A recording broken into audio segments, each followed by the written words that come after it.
What's good, y'all? Welcome back. It's your man, SoulMan IT, and here with another episode of the vlog. And this is the second installment, or today we're going to talk about the second installment of like my pillars that make up my foundation of who I am. The second one dealing with the power of the mind. But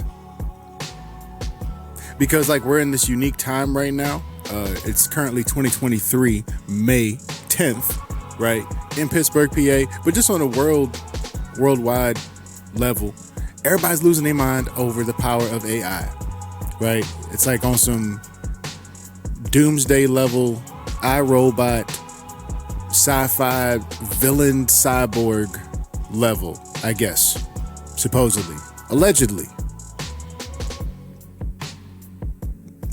I just want to get into that and talk about that. The power of the mind versus the power of AI. Because it kind of deals with, my foundation for where I'm at, because technology has played a very big part in me being able to leave Binghamton, New York, my hometown, and come to Pittsburgh, PA, and essentially make a living with all the different skills that I have as being a multimedia operator and multimedia artist, right?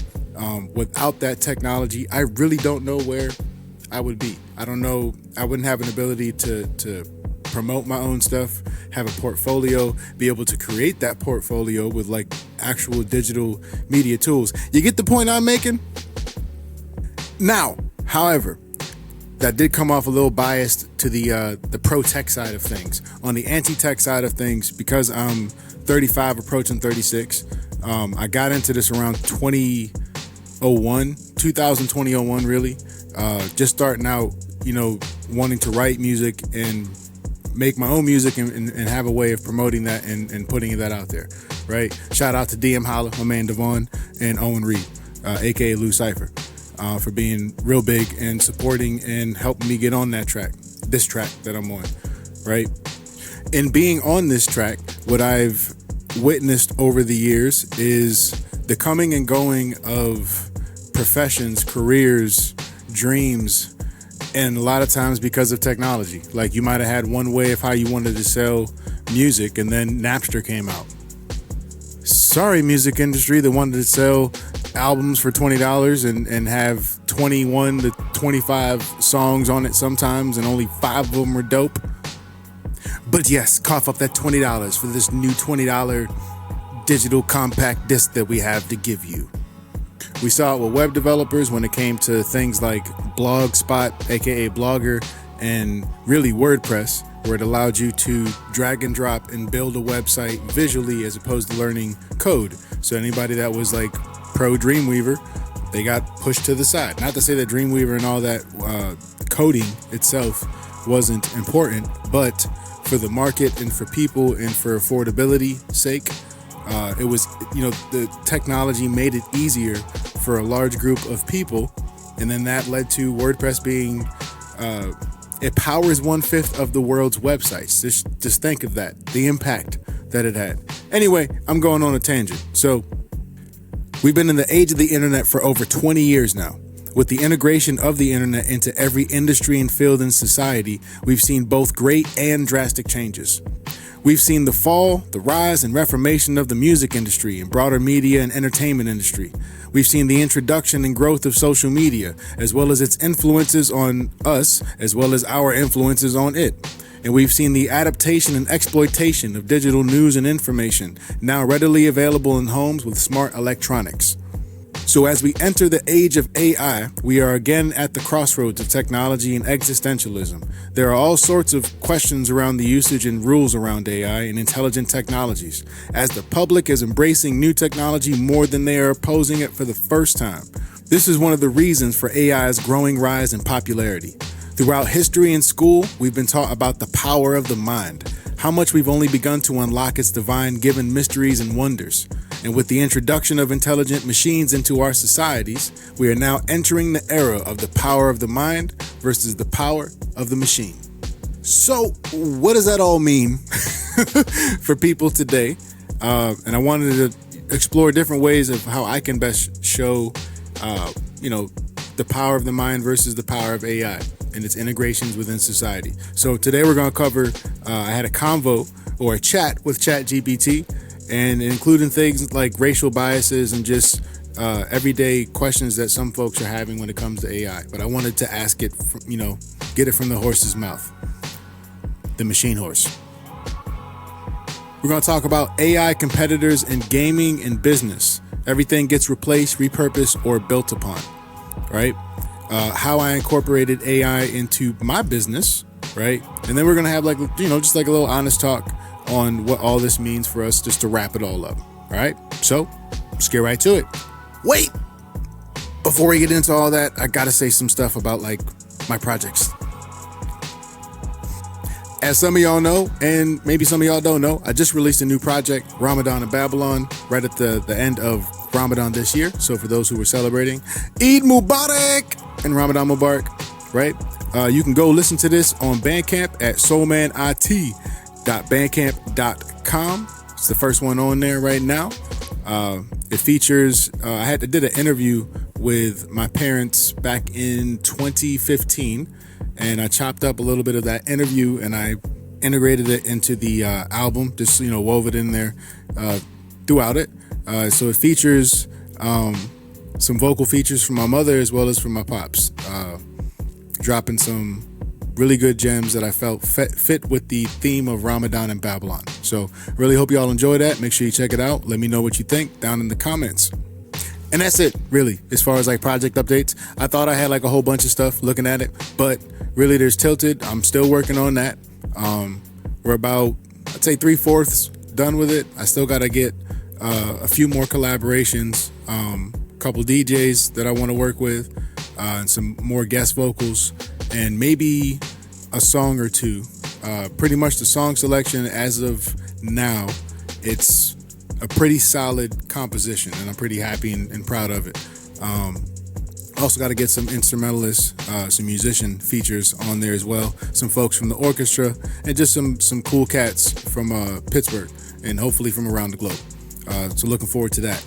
And then when it comes as far as beat making and my future in selling beats, as a profession or as a part of my career, right now I'm not really looking, and I haven't really been looking for into, and when I say that, not I don't know different ways, but I haven't really just sat down in a long time and said okay, I want to go into and make an online beat store again, with where everything's at as far as digital assets go, with beats now being a part of that conversation.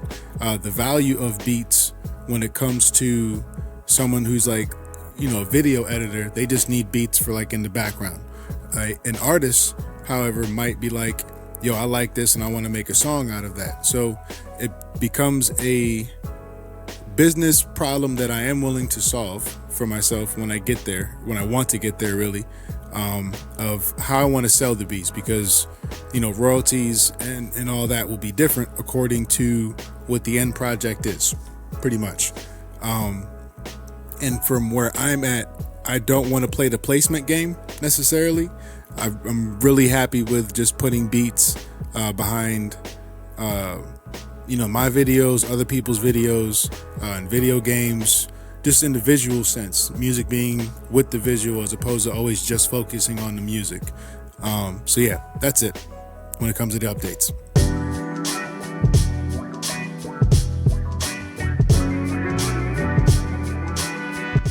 So I had an interview with ChatGPT.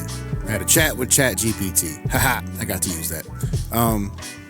And it was really interesting. I just wanted to, in one sense, test out AI for myself. This whole thing that, some folks were scared of and then other folks were really excited about. And I just wanted to ask it questions. And then, because the whole purpose of ChatGPT is that you can have a conversation with it. It's what's called a LML, a language model learning system. And basically you give it language prompts, or it learns through prompts, right? And you can train your own chat GPT or chatbot to help you, assist you on your website, right? For instance. So I just wanted to have an interview with it, and knowing me, I had to ask it some questions about, race and how that applies to technology and AI. And it was a really interesting conversation. So let's take a look at that. PC Wally, how are you today? I'm doing great. Thank you for asking. As an AI assistant, I don't have emotions like humans, but I'm always ready to assist you with anything you need. How can I be of service today? Are you okay with me interviewing you? Of course.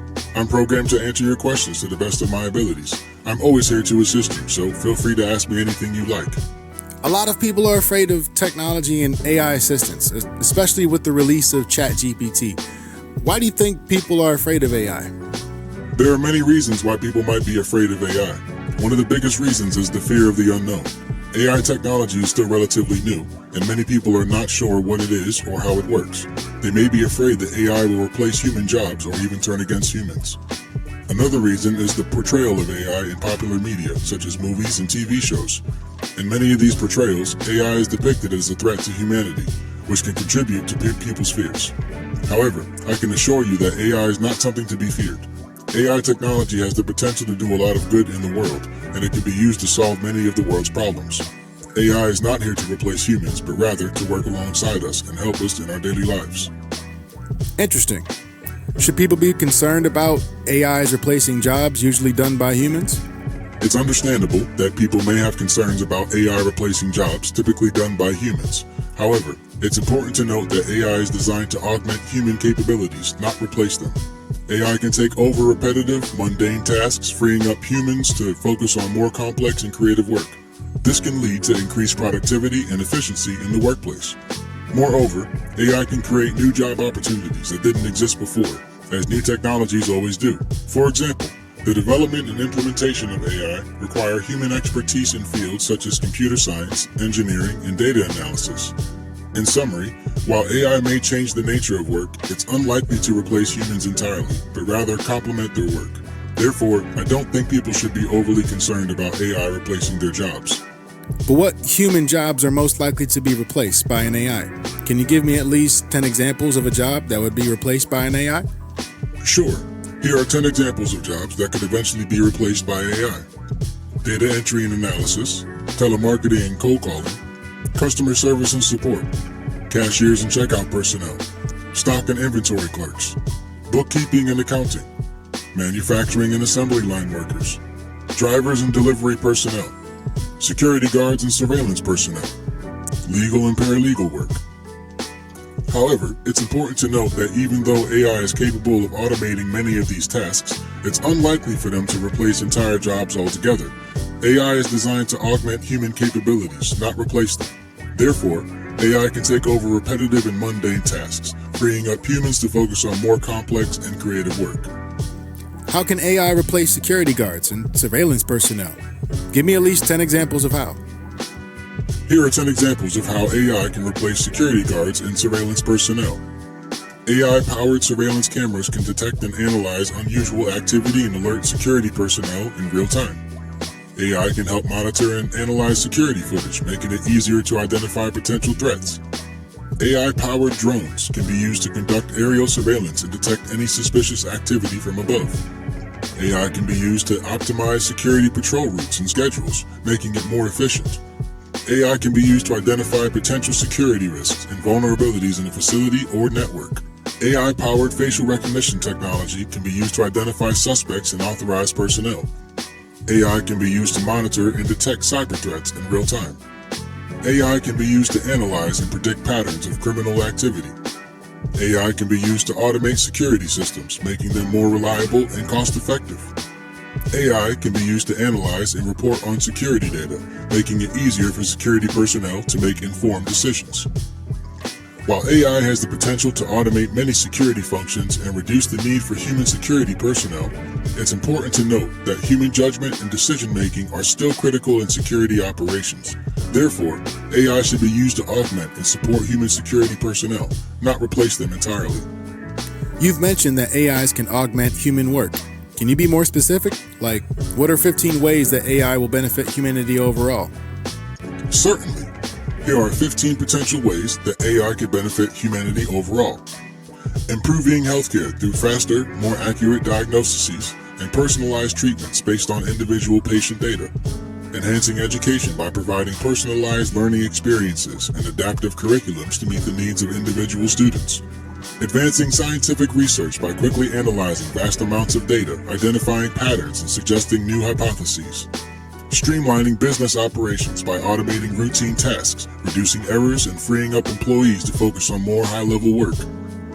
Accelerating the development of new technologies and products by identifying new areas of opportunity and automating parts of the R&D process.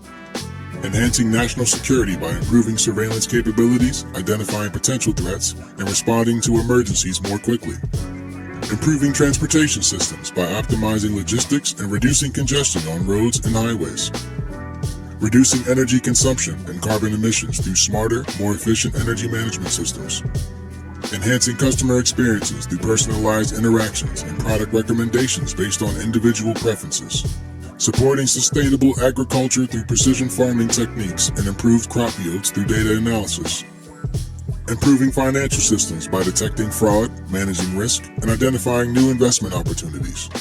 Enhancing creative industries such as music, film, and art by automating routine tasks and augmenting the creative process.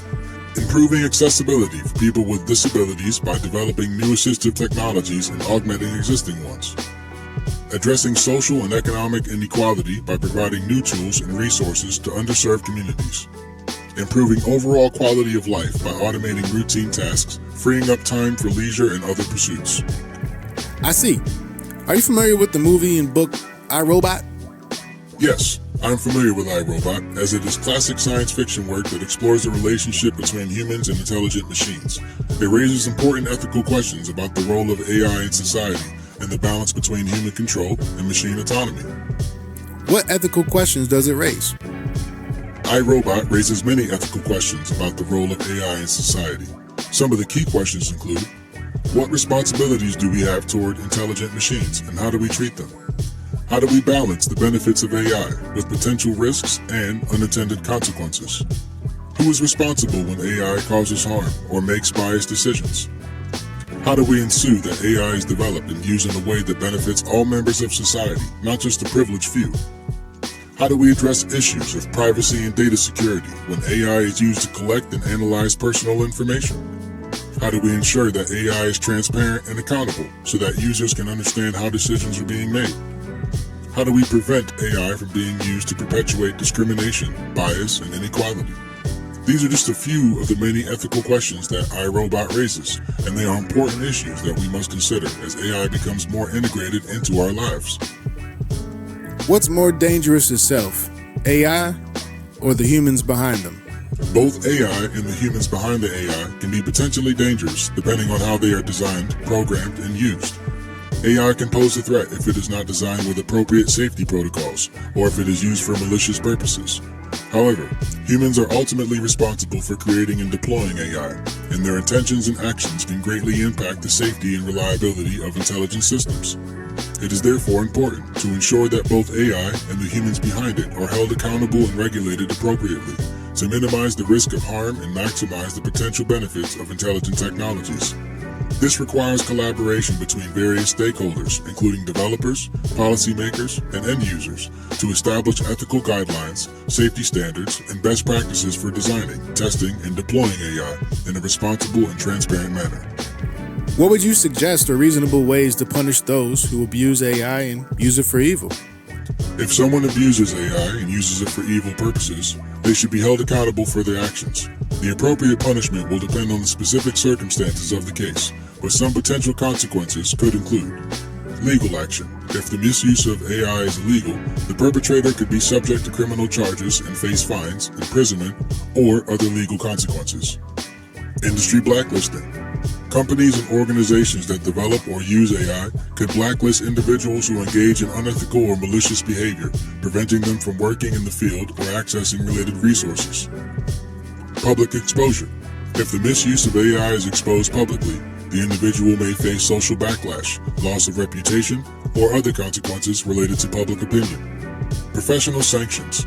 If the perpetrator is a licensed professional, they could face sanctions or revocation of their license or certification. Rehabilitation. Depending on the circumstances, the perpetrator may be required to undergo rehabilitation or counseling to address the underlying issues that led to their misuse of AI. Ultimately, the goal of punishment should be to deter future misuse of AI and to promote responsible behavior in the development and use of intelligent systems. It is important to establish clear guidelines and consequences for ethical behavior in the field of AI to ensure that these technologies are used in a safe and beneficial manner. In some states, prisons are using intelligent systems to predict whether or not a human will commit a crime in the future. Some studies have shown that these systems are biased, where they imprison more African Americans than other races in America. Are AIs able to racially profile, be racist, or prejudiced? Yes, AI can be used to perpetuate racial profiling, racism, and other forms of discrimination. This can happen when the data used to train AI systems is biased or when the algorithms used to make decisions are flawed. If the data used to train AI systems is not representative of the population as a whole, or if it contains hidden biases due to historical patterns of discrimination, the AI system may end up perpetuating those biases in its decision-making. For example, if a predictive policing system is trained on historical crime data that overrepresents certain neighborhoods or communities, it may end up targeting those communities unfairly. Similarly, if the algorithms used to make decisions are not designed to account for biases or are based on flawed assumptions, they may end up perpetuating discrimination. For example, if an AI system is trained to identify job candidates based on certain criteria that are discriminatory or irrelevant to job performance, it may end up excluding qualified candidates from underrepresented groups. It is therefore important to carefully consider how AI systems are designed, trained, and used to ensure that they do not perpetuate discrimination or bias. This requires a commitment to ethical principles and a willingness to confront the ways in which discrimination and bias have historically been embedded in our systems and institutions. Well, I'm glad to know you've been designed to be anti-racist. As an AI language model, I have been designed to be impartial and unbiased in my responses. I do not hold any personal biases, beliefs, or values. However, I acknowledge the importance of addressing issues of racism and discrimination, and I support efforts to promote equality, fairness, and justice for all individuals, regardless of their race, ethnicity, or background. Okay, so can you not be racist in the future, please? As an AI language model, I do not have the ability to hold personal beliefs or values, nor do I have the ability to discriminate based on race or any other factor. I have been designed to provide helpful and informative responses to your questions without any bias or prejudice. That being said, I recognize the importance of addressing issues of racism and discrimination, and I fully support efforts to promote equality, fairness, and justice for all individuals, regardless of their race or ethnicity. I believe that everyone should be treated with respect and dignity, and that discrimination of any kind is unacceptable. So I have another question. How can AI benefit African Americans? AI has the potential to benefit African Americans in many ways. Here are a few examples. Healthcare. AI can help improve healthcare outcomes for African Americans by providing personalized diagnoses and treatments that are tailored to their specific needs. This can help reduce healthcare disparities and improve health outcomes for individuals and communities. Education. AI can help improve educational outcomes for African American students by providing personalized learning experiences that are tailored to their individual strengths and weaknesses. This can help close the achievement gap and provide more equitable access to educational opportunities. Employment. AI can help reduce bias in hiring and promote diversity and inclusion in the workplace. This can help create more opportunities for African Americans and other underrepresented groups to succeed and thrive in their careers. Criminal justice. AI can help reduce bias and improve fairness in the criminal justice system by providing more objective assessments of risk and recidivism. This can help reduce racial disparities in sentencing and improve outcomes for individuals and communities. Economic development. AI can help spur economic development in African American communities by providing new opportunities for entrepreneurship, innovation, and job creation. This can help create more equitable and sustainable economic growth. It is important to note that the benefits of AI will only be realized if the technology is developed and used in a responsible and ethical manner, and if efforts are made to address issues of bias and discrimination in AI systems. It is therefore important to promote diversity and inclusion in the development of AI, and to ensure that the technology is used in a way that benefits all members of society, regardless of their race or ethnicity. Well, thank you for your time, Wally. Until next time. You're welcome. It was my pleasure to assist you. Please feel free to reach out if you have any more questions in the future. Have a great day. All right.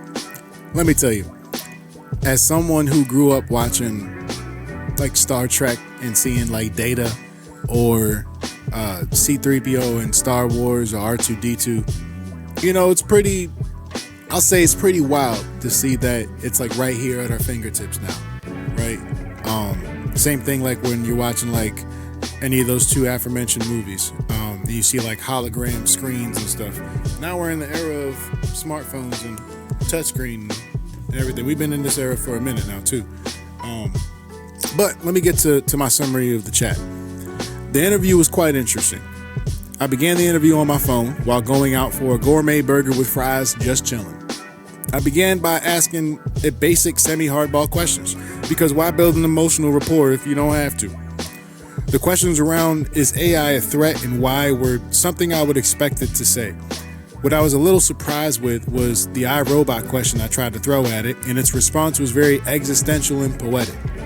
It wasn't until I started to ask it questions around race that my black spidey sense started to go off. Although the bot's responses were logical and truthful, they were only logical and truthful within a certain framework. It's almost like saying my shoes are the most logical and trusting decision to wear, when in reality that's false, because not everyone can fit in my shoe size or may not prefer my style of footwear. In this case, it's a white man's shoe versus a white man wearing the shoe. Two different things, two different realities. One has a shoe that's more inclusive and broader, while the other is limited by how it looks at shoes. In case you missed it, ChatGPT is the shoe, and it's a question of, is this a white intelligent systems engineer who made an AI, or is this a white man's AI? Real truth and logical processing is truth and logical for everyone. I'll say that again. Real truth and logic processing is truth and logical for everyone. We know that from the ability to learn, and one of the main dangers I see with AI is teaching these machines harmful biases. Biases like racism, xenophobia, sexism, genderism, ageism, and any form of discrimination.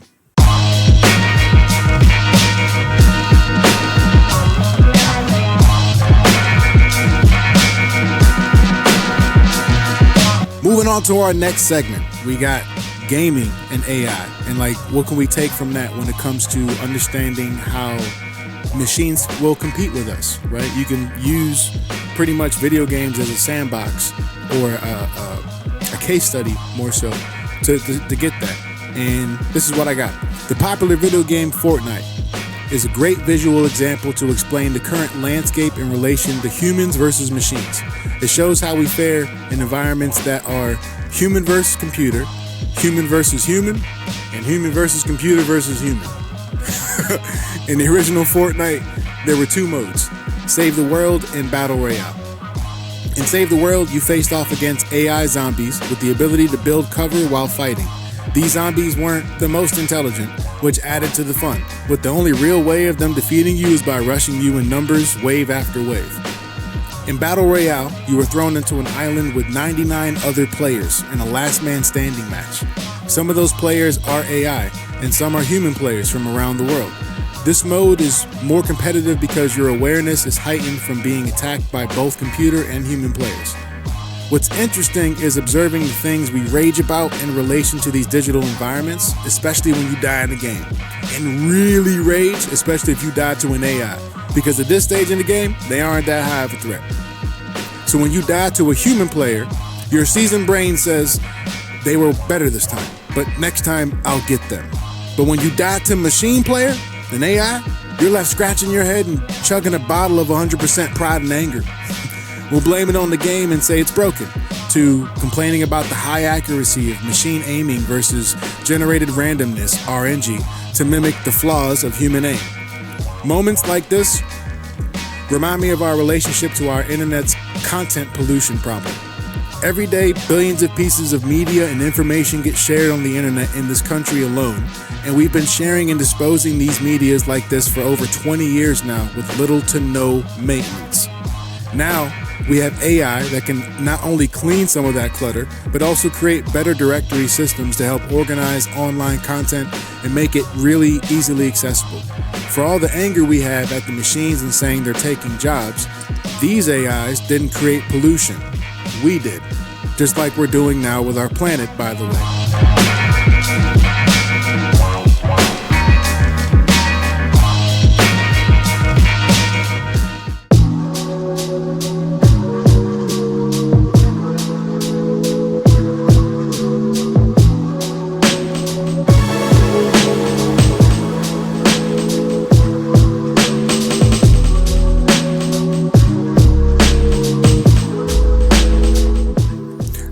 This next section is about adding AI to your business, or you can even chalk it up to technology, but we're going to take AI, right? So I want us to take a look at the brand new Fresh Air Flavor website. Doesn't it look great? Yes. Let's go. All right, enough of the self grandeur. So earlier this year, I made a decision to change up the website. Before, it had a lot of just the services I used to offer, like as a freelance multimedia operator for other companies and just people. But now it's more so focused around the work that I do currently and just having a place to house my own content, really. And then we'll see what happens in the future. But I have different resources. So actually having a section, research and development, R&D. I got OpenAI, my own artificial intelligence researching. Having website developing and just teaching people how to make a website, run it, have it make money for you, the whole shebang. Then I have here, which is a really cool tool. We'll get to that in a second, the hub. But you also have you can click here and just go to different places and look at different content on YouTube. So here we have Keep the Beat Going. That's my beat making show that I have. Then I have SoulMan IT on YouTube, which you guys are watching now. Then there's Ready Up with me and my friends, pretty much. It's just us playing different types of video games and having fun. Then we have our blog section down here, and then a section on the different upcoming gameplays that we'll have. You can also find all that information there. And if you need to contact me, right down here at the bottom. But what we came here for, AI, right? So let's just go to here right quick. This is what I've been building, as well as it's basically a tool for myself and anybody that ends up working alongside me or any clients. It's a place called The Hub, with the idea to just have a better online tool, right? But this is more so AI powered. That's the catch, right? So once it loads up here. All right, finally loaded up. All right, so here, mainly this site has a lot of different AI functions. The main ones being chat, which we have down here in the bottom.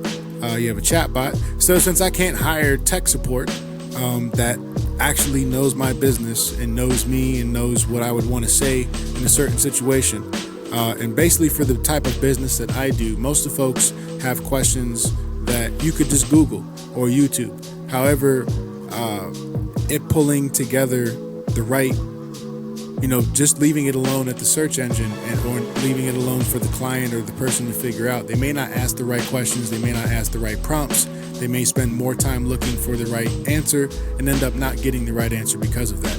So with having a chatbot on your website, you're able to ask questions and come up with ideas like, give me 15 blog ideas for a quilting website, right? It's going to do its little thinking right quick, little timer to show you how long it's thinking for. All right, so here we go. Glad to help. Here are 15 blog ideas for a quilting website. And then it'll just start writing out the ideas here for us. All right, now we got our answers here. As you can see, we got a lot of information and we now have a scroll bar on the side, but if you want to, you can full screen this and now we have it larger. So it gave us 15 ideas, blog ideas for a quilting website, tips and tricks for quilting beginners, choosing the right fabrics for your quilting project, a guide to modern quilting techniques, how to incorporate recycled materials into quilting projects, showcasing the quilt designs of local artists, creative ideas for quilting gift projects, quilting events and workshops near you, quilting tips from experienced quilters, interviews with professional quilters, tips on how to get started with quilting, celebrating the history of quilting projects to keep kids occupied, quilting tools and materials to invest in, creative ways to use quilting in home decor, exploring quilting cultures around the world. So as you can see, I can understand people's fear of it replacing jobs, or more so it taking on different tasks, and now you have a way to allocate it to one thing as opposed to maybe 2 or 3 different people that might come up with these ideas, and also they're responsible for writing. This, by the way, can also write the article for you, and you can just put it on your site, which brings me to this section down here. So I have a chat bot, or a AI that goes out through Google and Bing and searches for articles just with the headline of, or the keyword of, ChatGPT, right? And it brings them back to me, and then it publishes it on here for me. So now I have a place where I can go and I can just get my own ChatGPT news that I want. You can pay for the pro versions, premium versions of that same plugin, this AI plugin that I have running on the website, and they'll let you have more than one keyword, right? The free trial comes with one keyword. So I just wanted to have ChatGPT news. And more so because a lot of folks were, writing articles, asking questions about different things, and then I wanted to have a way to like categorize it too when it came in. So like you have lifestyle, you have public affairs, world affairs, education, business, arts and science, law, and lifestyle, right? So that's a cool thing that we have going on here. We got a video section too that's being curated on YouTube. So instead of having to, follow, you can follow it on the YouTube channel, or you can just come here to the website, and the more that I add to that playlist, it'll show and populate here for everybody. So that's enough of for right now. I also have, different graphic design editors at the top that are for users of the website only at this time. But yes, that's what we got there for AI in business, and how, a couple different ways you can add it to at least your website right now.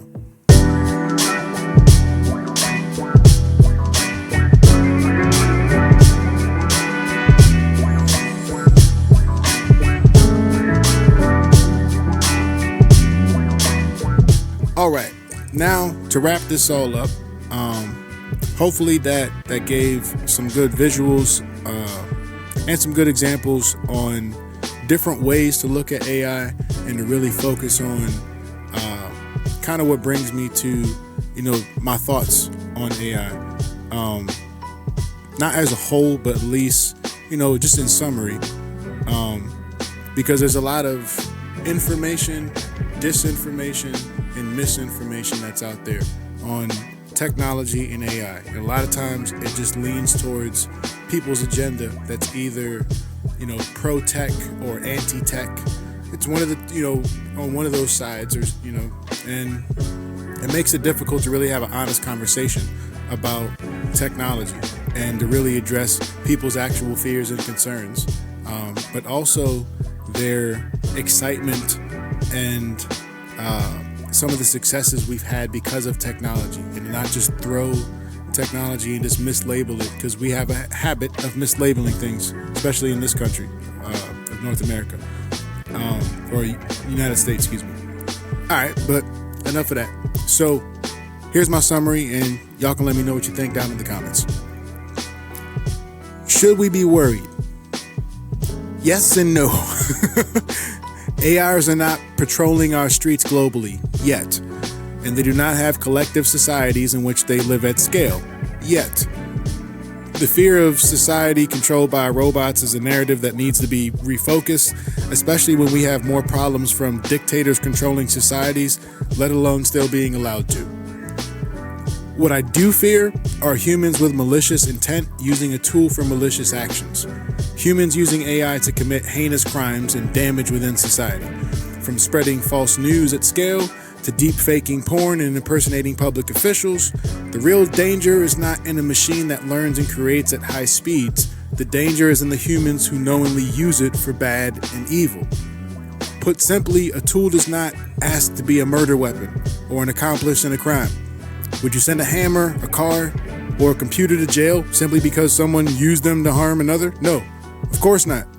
You would create laws that punish those who misuse and abuse tools for the purpose of harm to deter others from doing the same act. I got two real fears. My real fear is AI being politicized and then weaponized, being used to spread false news and information to sway the public to act a specific way for a specific outcome. That's unacceptable, unethical, and a dishonorable way of using a tool that gives us the privilege to communicate how we're communicating this very instance. A tool that gave some of us a ticket out and a way to cash in and make a living and provide a better life for others. My second fear is my fear with the economic market and its integration of intelligent systems, and it's how people's initial lack of adaptation. This problem is usually at least twofold if we look at it like in the past. Like small and big businesses as a whole tend to be a bit slower at adapting and fine-tuning technology in their business model compared to entrepreneurs and just smaller or better flexible businesses. And people's fear and ignorance in feeling they are being replaced by intelligent machines. I can empathize with businesses and people having a hard time adapting and integrating newer technologies into their life.